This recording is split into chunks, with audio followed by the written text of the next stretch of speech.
Well, very good afternoon to all of you. So glad to have the opportunity to share with you again this afternoon. I promise it won't be a sermon, but I hope that there might be some profound moments in the conversation. I thank again Rowan and for inviting me down here, Nancy for being so persistent with the emails and directions, and helping me to get myself down here for the first time, as I mentioned earlier today. I can't get over what a treasure this is. It's also a treasure to see you and to be among Presbyterians. It's been a while. When Jimmy said that there are about 14 who are on the hill, or in the house, they've all identified themselves to me, by the way, because that's how things work. I do walk around with a collar, partly because I want people to know who I am. You wear a suit up there and you could be anybody. But I thought, no, I think I'll wear a collar, because when I served in the Navy, in the Marine Corps, you had a big honking cross on, and that people knew that you were the chaplain, and I really kind of got used to that after 35 years. And I wanted people to know that there was a chaplain available on the Hill, certainly to them. But it is, however, an interesting question that even as a chaplain, a Navy chaplain, I was often asked, what denomination are you? But people who really went out on the limb said, are you Catholic? And I would say, and they still ask, even on the Hill, and I would say, well, if you are, you need to go back to church. But I have had a great career to which Bronwyn alluded earlier, and I'll tell you, this talk could go about 5 different directions, so feel free to derail me if you will, because I'm not even on a railroad. But I thought I'd tell you a little bit about myself and how I got into this situation in which I find myself now. But I had a call very young to ministry. I was 14.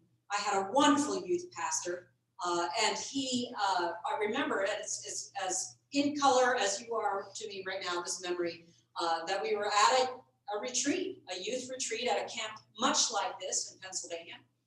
And we were across the fire pit. And I was one of those kids that my friends were always asking me for advice or telling me their stories. And it was just one of those things. I just thought that's what I did. And when I looked over at my pastor across the fire pit, I said, maybe I should be doing that. And I had a real strong call at 14. Now, I don't really want to tell you how old I am, but you could probably guess. You're younger than I am. I'm younger than Bronwyn. But in that time frame, the reason I even allude to that is that I didn't know that women had only been ordained in the Presbyterian Church for, 20 years, maybe. And but nobody in my life ever said I couldn't, ever. My parents never. When I said I want to be a minister, right after that retreat, nobody said, no, girls can't do that. Are you sure? And I went to other summer camps, and I even did a paper in junior high. They call it middle school now. In junior high, we were doing career exploration, right? And everybody wrote on stuff, doctors, lawyers, and I wrote on being a minister.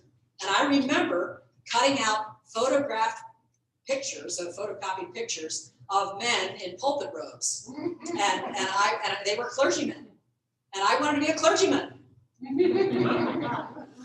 And even my 9th grade teacher didn't say, "Are you sure?" I went to a public school, by the way. So in that process, I will tell you also, my dad is a World War II vet, and stayed in the service as a reservist following the war, got his commission. So he did the weekend drill thing and the occasional 2 weeks away. So I had a real fondness for the Navy. I have a very strong fondness for my dad. And we often thought we were clones. But so the Navy was always sort of back there. Then I dated a young man in high school who went off to the Naval Academy. I was a rising senior in the high school, so I was still in high school, and he went off to the Naval Academy as a midshipman.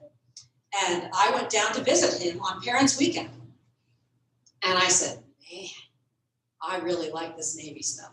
It's really cool. There might have been something in the back of my mind that, okay, how can I stay with this guy if he's going to be a career military? There might have been that in there, but I said, no, there by the banks of the Severn, I decided I wanted to be a Navy chaplain. I was 17 years old. You may be interested to know that shortly after that, the boyfriend broke up with me. So God had allowed him to be in my life at the right time for that purpose. I have abused his name ever since. And that was even funnier. And I just got a note from him on LinkedIn. Do you want to get together for coffee? And I'm like, I've abused your name for 30 years. I'll fill you in on it all later. I'll tell you how it went. Anyway, so I hied myself off to the recruiter. I'm 17 years old. What do recruiters want to do? They want somebody to sign in the paper right then and there because they have a quota. Well, thank God this guy had scruples. And he says, Navy chaplain, huh? Well, you got to go to college first. And then you have to be matriculated to a seminary. So went through college, majored in religion. Okay, that was a bad idea. So my religion advisor said, you don't want to major in religion here because you're going to get that at seminary. Why don't you do something you like? Something else that you like. And I said, okay, American history and French. So that's what I majored in at a small women's college in just north of Baltimore. It's now co-ed, Goucher College, sister school to Johns Hopkins. And off I went to seminary to be a Navy chaplain. I could regale you with all sorts of the foul dates that took place while I was at Goucher. You know, that little moment where you say, well, what are you going to do when you graduate? And I'd sort of measure that person up and I'd say, do I want to know them better? And if the answer was yes, I'd say, oh, I don't know. And if I didn't like them, I'd say, I'm thinking about being a minister.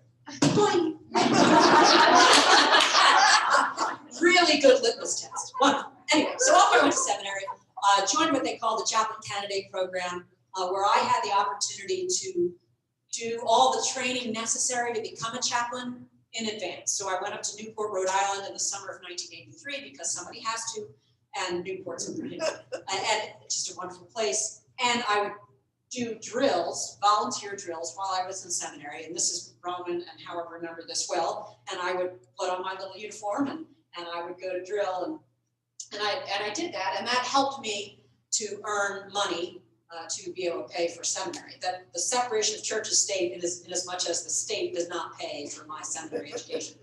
They did, however, give me plenty of opportunity to do on-the-job training in the summers. So did all that. Then I was able to, when I graduated, I was able to come on active duty. And I had a marvelous career, 32 years on active duty, 35 years total, half of it with the Marine Corps. I've made several deployments, both on a ship as well as being flown into country. And I spent just shy of a year as the senior chaplain in Afghanistan for a period of time. And then I came back shortly after that and was assigned to the Pentagon for the next 12 years, having been first in manpower and personnel, and then being the chaplain of the Marine Corps and the chief of chaplains. I share some of that with you so that you know a little bit about myself. But I also share with you because there's an interesting transition that takes place at this moment. So I told you at 14, I was clear I wanted to be a pastor. At 17, it was clear I wanted to be a Navy chaplain. And throughout my time on active duty, I had a very active prayer life with God. We had a lot of conversations. He was always very clear. I didn't always like the answers, but they were always clear. Even to the point, should I marry this guy? No, he's going to dump you after you decide to become a Navy chaplain. Okay, so God can be very clear and had been throughout my time. When I was approaching retirement, the inevitable question is, well, what are you going to do next? And I'd say, well, God's, usually pretty clear to me. He's been kind of quiet right now, so I guess I'm just supposed to shut up and color. And I thought, okay. So I colored you know, right up to the day of retirement. And then I got it. People didn't like that answer too much. I said, well, I'm going to, you know, sleep and cycle, because you didn't get a whole lot of sleep as the chief of chaplains. And so I did. I just slept and cycled for several months, and God was still not saying anything. I did do a couple other things. I started a little consulting business called Virtue in Practice, or VIP, to do moral, ethical, and spiritual leader advisement. And that was just beginning to get some legs when COVID hit. Again, didn't feel quite this is where God, the niche God wanted to be in, wasn't there. And God was awfully quiet at this time, until I got this really bizarre email. And it came from a name I didn't know. Now, if you know the name, do not indicate this to me, because I will feel like an idiot. Emmanuel Cleaver sends me a note and says, your name is one of 5 that has been presented to be considered for the chaplain of the House of Representatives. Well, that kind of came out of the blue. And who the heck is Emmanuel Cleaver? So I Google Emmanuel Cleaver, right? And I get his LinkedIn page. He's some pastor in St. Louis, Missouri. And okay, so I call Emmanuel Cleaver, and he's going on about, you know, yes, you're one of 5 people, and the speaker has asked me to put together this bipartisan task force, and you know, we'd like to have an interview with you and so forth. And he's going on and on. I said, thank you, sir, this is really nice. May I ask who you are? Oh, I'm a representative from St. Louis, Missouri. And oh, by the way, when he took over, when he was voted in, he stayed pastor of the church for some period of time. He just never bothered to change his LinkedIn page. Anyway, to make a long story short, a very long story short, because it seemed to take forever, I have been appointed as the chaplain of the House for the 117th Congress. You'll probably ask this question. It is a 2-year appointment, but there seems to be a gentleperson's agreement that I will stay in as long as I like it and they like me. So more on that later. So I show up on January 3rd, and the one thing on my job description, I have one thing on my job description: to open the House in prayer. So every time the House is in session, it is opened with prayer, and that's the chaplain's job. Now, what's interesting is that when they are actually not in session, they do these things called pro forma days, because there's something in the Constitution that says that the House shall not be adjourned for more than 3 days without convening. And the prayer may be the longest thing that takes place on the docket for that. But every 3rd day when they're not in session, I also provide that prayer. I gotta tell you, it's really heady. It's a really heady, overwhelming responsibility to pray for the House. And oh, by the way, you don't want to be partisan. You don't want to be political. You kind of want to be a little pokey, but not too much. But it's a really fascinating thing. Now, let me take a step here and say, the point is about prayer. That if that's the only thing on the job description, then there must be something to it. 232 years ago, Benjamin Franklin decided that they needed a chaplain for the House. Why?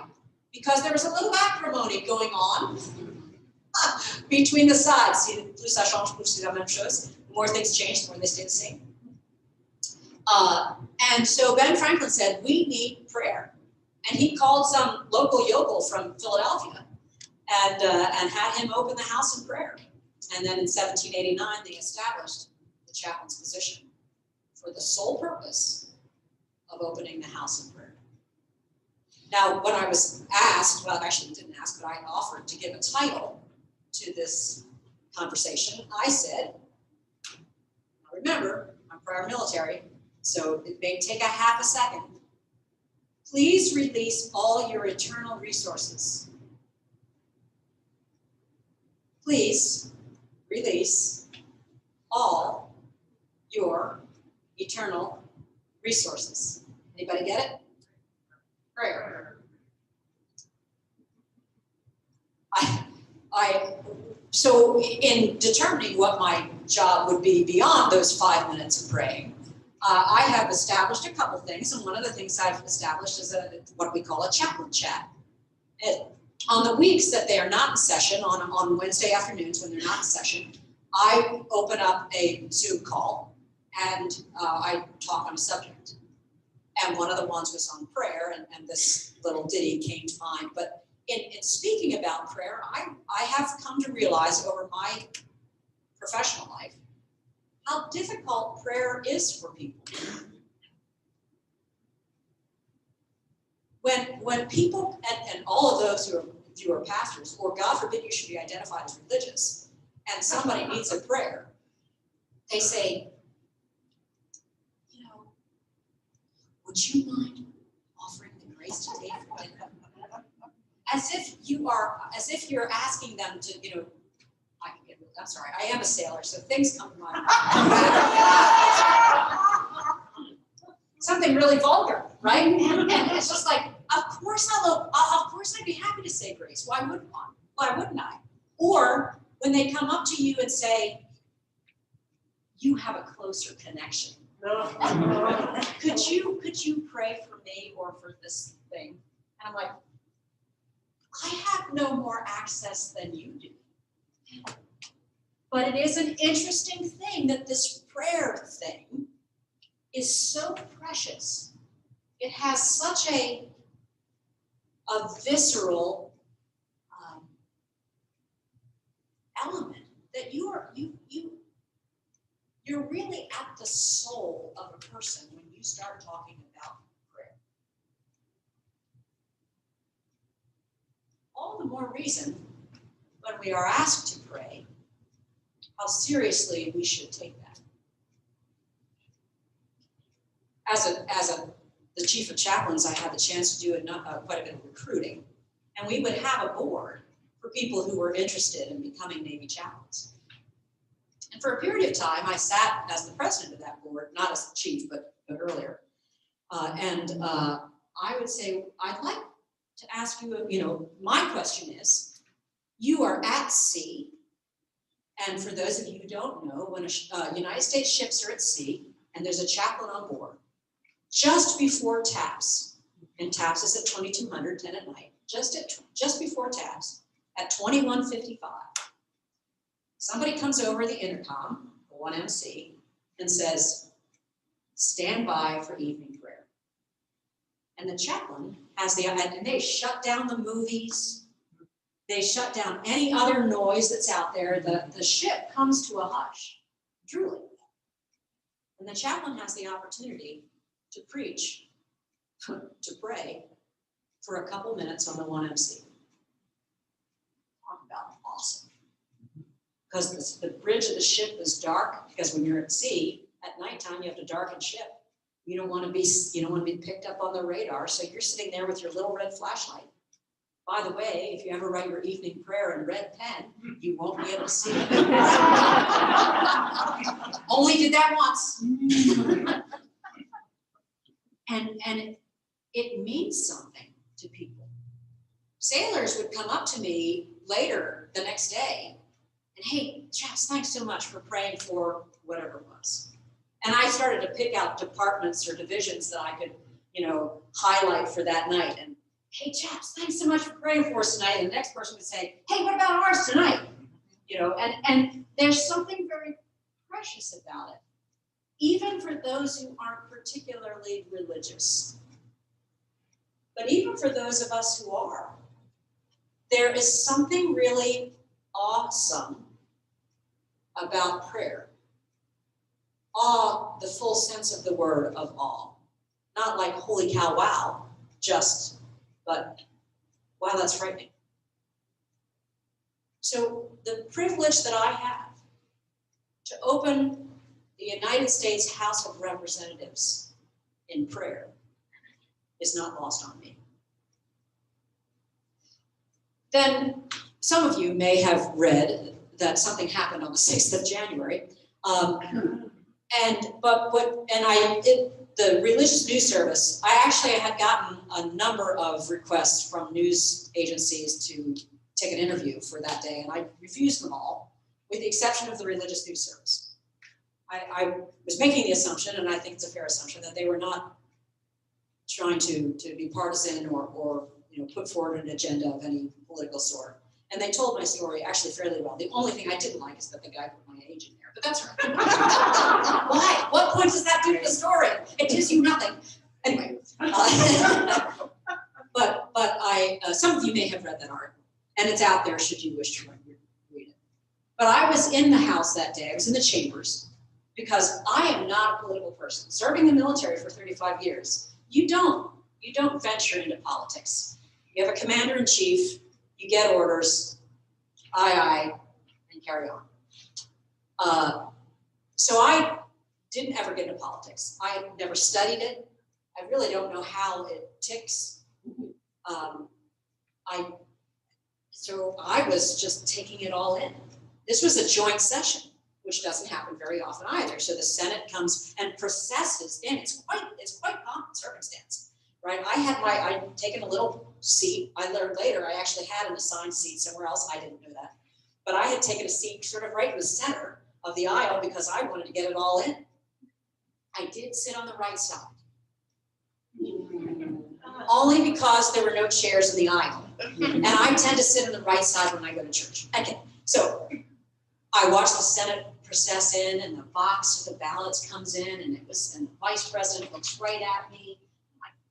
and it was way cool. And then, as you know, we started to go through the roster of states, and we get to a contentious state, and that means the joint session is adjourned, and the Senate goes back, they debate their side, the House debates their side.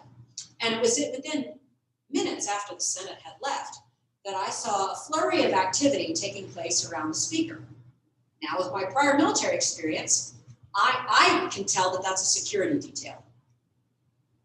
And there's a lot of energy with that security detail. By the way, I'll fill you in now, I'm a bit of an empath. And so I pick up vibes in a room, feelings, the tenor. And I know immediately something's amiss. My spidey sense is just going, and so they whisk her off. And then another security detail goes over to the minority leader, and they whisk him off. And then the majority leader, and they whisk him off. And I'm thinking, something's not right. And then sure enough, Capitol Policeman comes up onto the rostrum and says, ladies and gentlemen, I need you to take your seats. I need you to reach in the seat in front of you and pull out your breathing apparatus. By the way, I have worn chemical masks. I have gone through gas chambers, and I'm picking up this thing, and I'm like, this is not a mask. This is a laundry bag that I'm supposed to put on my head. But we pull it out. We're not supposed to open it up. But then immediately the room is just abuzz.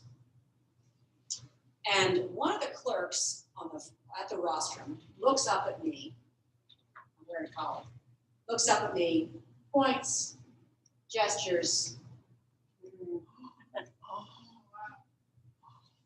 So brought me down to the rostrum to pray. By the way, I set my gas mask or whatever that was aside and went up to the rostrum to pray. And I did. I honestly don't know. It was one of those, impromptu things. You haven't had a chance, even 5 minutes to prepare for it, to get any sort of phrases in your head.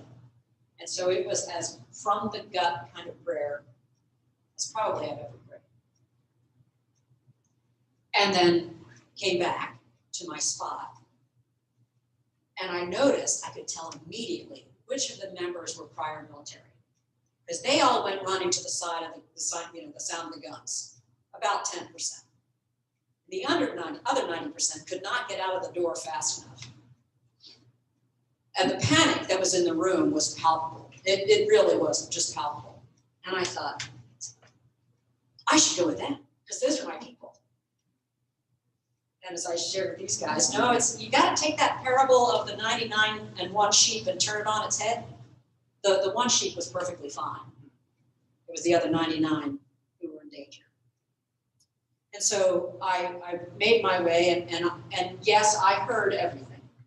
that was going on near the chambers, although we had no idea what was taking place outside, because you're not watching your phones when you're in the chamber. You have no idea. There's no access to news there, so we had no clue how big the crowd was, how vicious the crowd was. We had no idea how terrible it was out there. And we were then sequestered through a series of, it's a rabbit warren in the Capitol anyway. And it's my third day, and I'm thinking, oh man, I forgot the breadcrumbs. But they whisk us away to another room, and we are in the room, about 250 of us, maybe 300, and two of the party leaders, both sides, they immediately go to the microphone to kind of get people settled down. We'll get you word as soon as we can. And then God bless him, I will call him Ben Franklin.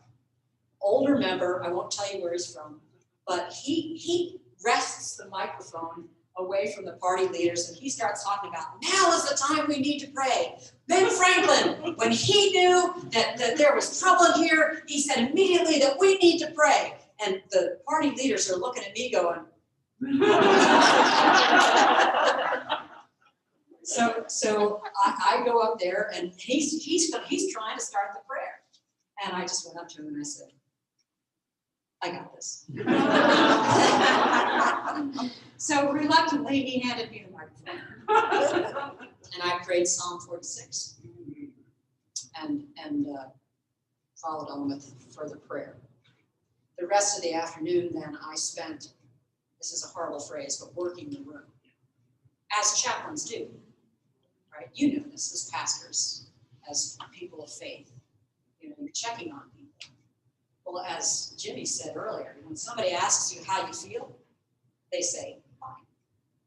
You learn pretty quickly when you work in the room. Don't ask that question. So what I did ask was, hey, I see you're on your phone.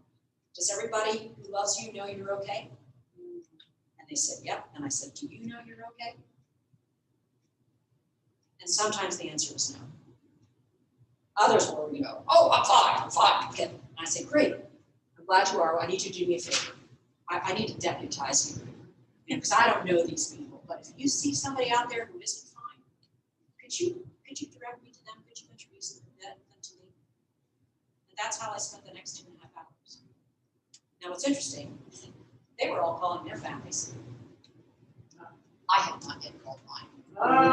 Because that's me. I mean, you know that when you're in an emergency, your family's the last people you think about. For better or worse, it's in the mail somewhere. So I finally called home, texted home. I did something, called home, and my daughter, bless her heart, who's 24, she says, I know you're okay, Mom. I've been watching you on Find My Friends.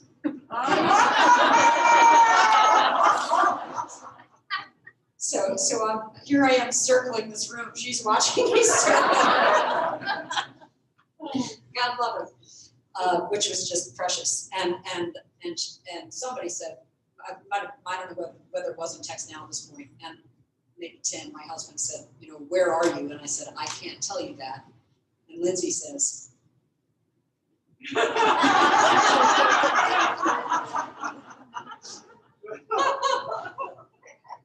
I know you wanted to hear that story, and I'll tell you what, I knew, for all that time in transition where I wasn't really sure where God was sending me or calling me, on that day, for sure, I knew I was exactly where I was meant to be. When I was in Afghanistan, we were under assault frequently.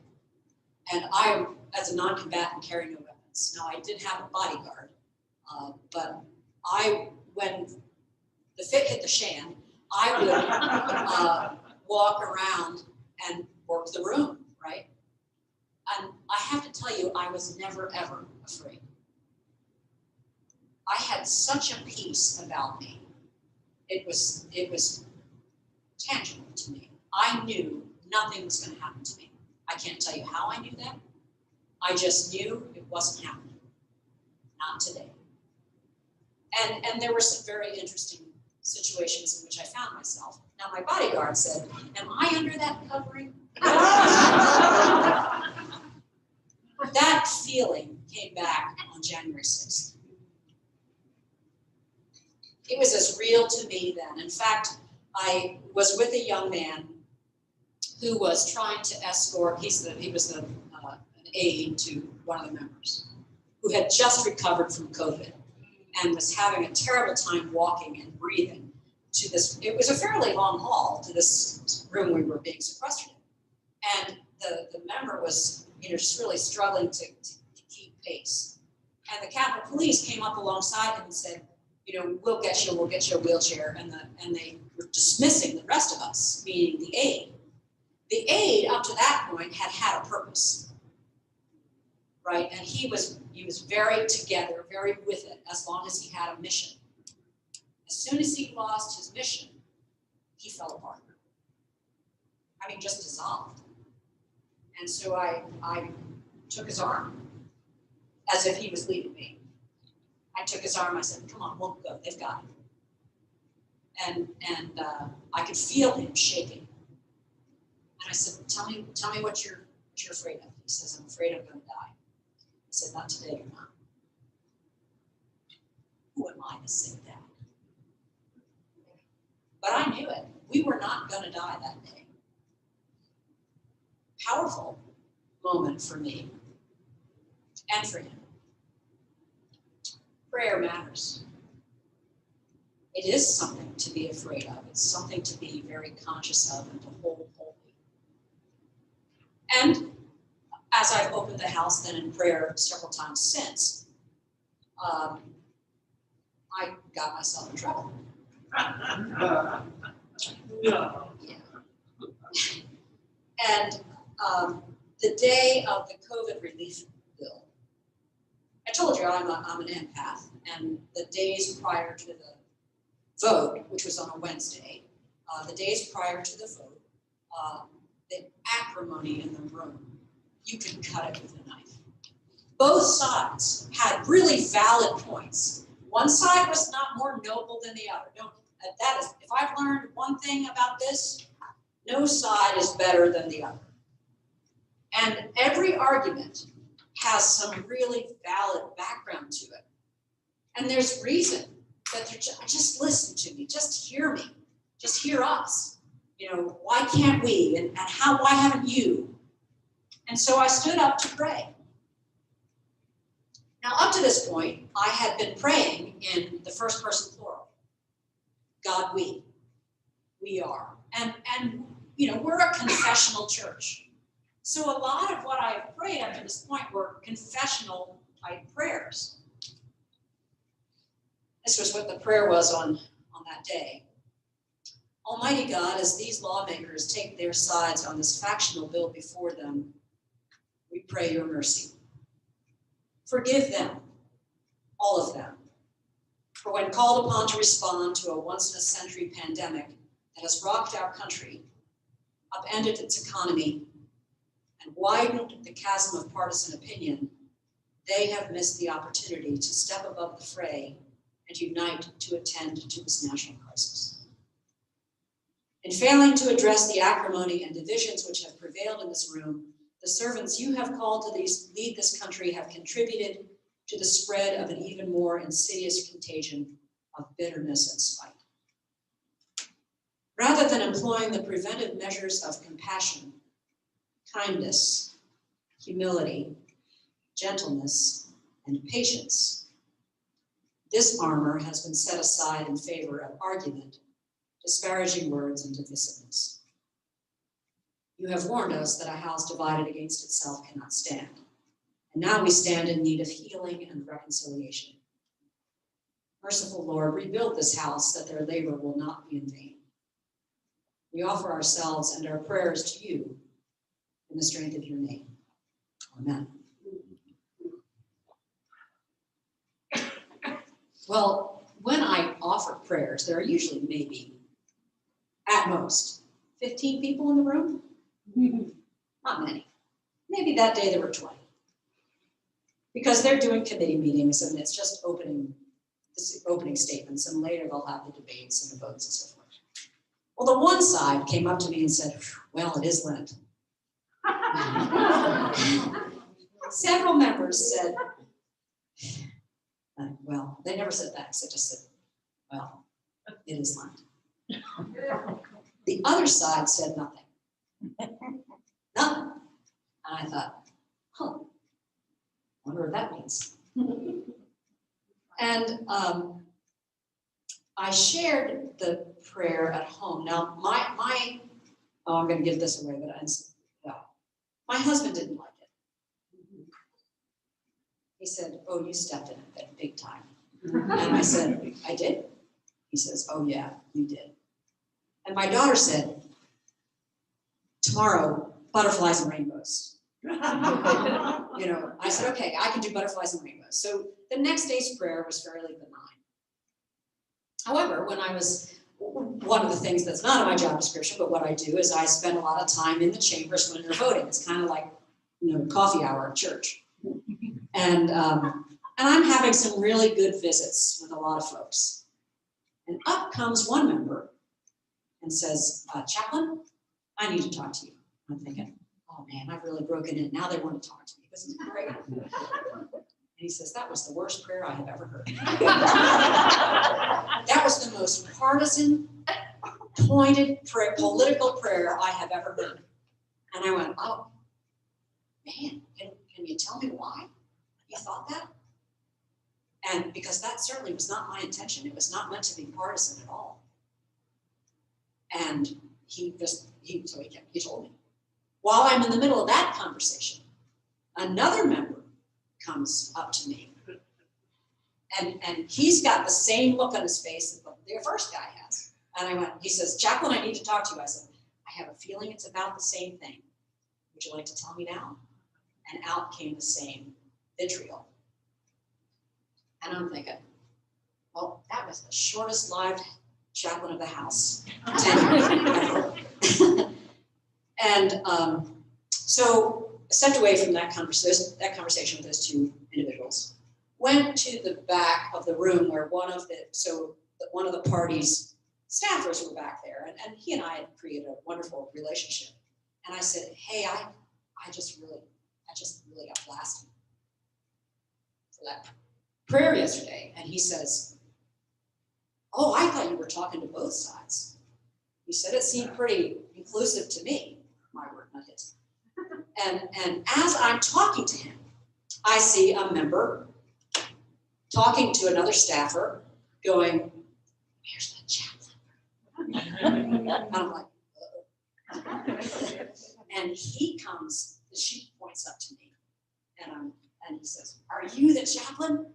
And I'm thinking, no, this is just a 21st century Euro comment. Nothing for you to be worried about. And I said, "Yes, sir, I am." And he says, "You need to be fired today." That was the worst prayer I've ever heard. That was partisan. You have no right using that rostrum that way. That was absolutely, insane. And "Sir, may I tell you where I was coming from?" He says, "Oh, I know where you were coming from."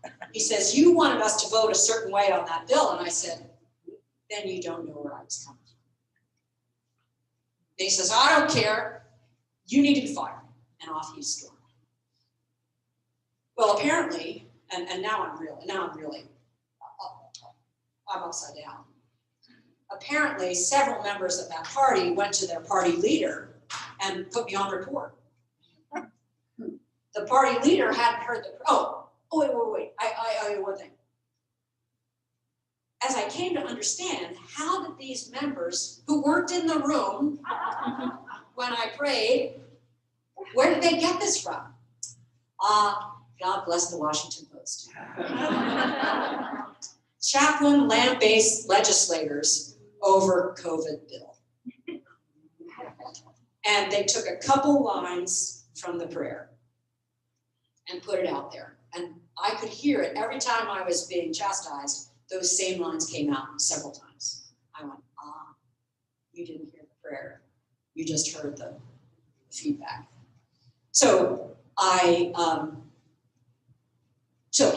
then they go put me on report. The party's leader, the chief of staff, hands the prayer over. The party's leader has a chance to read it and looks up and says, Sometimes when I go to church, I think the pastor's talking right to me. Do you think maybe that's what's going on? Thank God. However, what I will tell you is that I went to another member who had been on that task force that had hired me. And I said, what did I do? He says, well, aside from stepping in it, what you did was every one of us is getting it from somewhere, everywhere. Our constituents, our lobbyists, the papers, social media, our families, and now the chaplain too. And it dawned on me, this was a prophetic word. But you gotta trust your prophets to hear them. Especially when they're speaking at such a soul level. If we're praying together, we are connecting our souls. The other thing that occurred to me is, and he asked this, who's your audience? And I said, God is my audience. Well, that's true, but there are a lot of people listening in. It's really noble to say, I'm just preaching to God. I'm just praying to God on your behalf. That's really noble. It's also a cop-out. When you are praying for someone, they are entrusting you with their whole selves. Ben Franklin knew that. I've come to learn that. My prayer on that Friday, the prayer after the butterflies and rainbows. Almighty God, humbly I beseech you to receive each and every prayer I offer as one grounded in love for you and your truth. In submitting myself to your will to serve these hallowed halls, may the words of my mouth and the meditations of my heart be acceptable to you. Search my heart and forgive my hidden faults. Convict me for any malice or offense that I may have inadvertently inflicted on those whom you have called me to serve. Instead, allow my prayers to reflect a deep yearning for the welfare and wisdom of all for whom I'm privileged to serve alongside. Intercede in the fallibility of my speech through the power of your Spirit, that what is given in love may be received with grace. And when my words are misconstrued, may your Spirit bring clarity. And should truth cause hurt, may your Spirit be the mediator of our reconciliation in accordance with your will. O Lord, our rock and our Redeemer, may this prayer reflect the desires of all those who pray with me. And we offer this prayer to you in the strength of your name. Amen. Please release all your energies. Prayer. We're privileged to pray.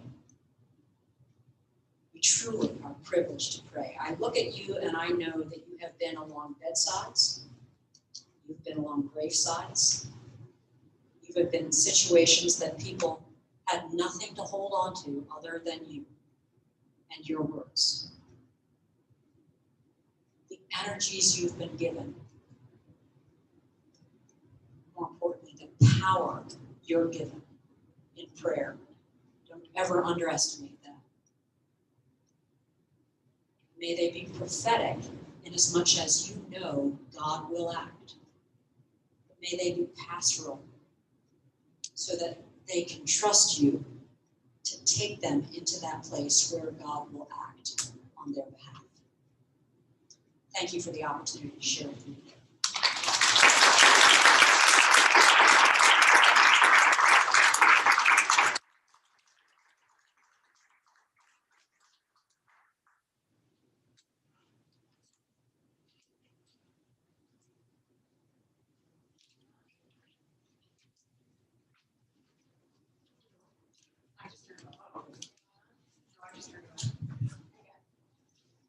Just a word of thanks to all of you for being here, for giving up a gorgeous Saturday to be with each other, to share with each other.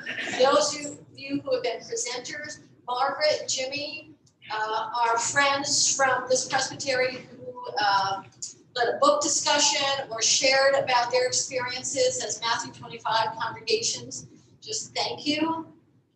And as you go, may God bless you on your way. As we continue to be Shenandoah Presbytery on Matthew 25 Presbytery as God calls us to be. Safe travels. Hope to see you soon.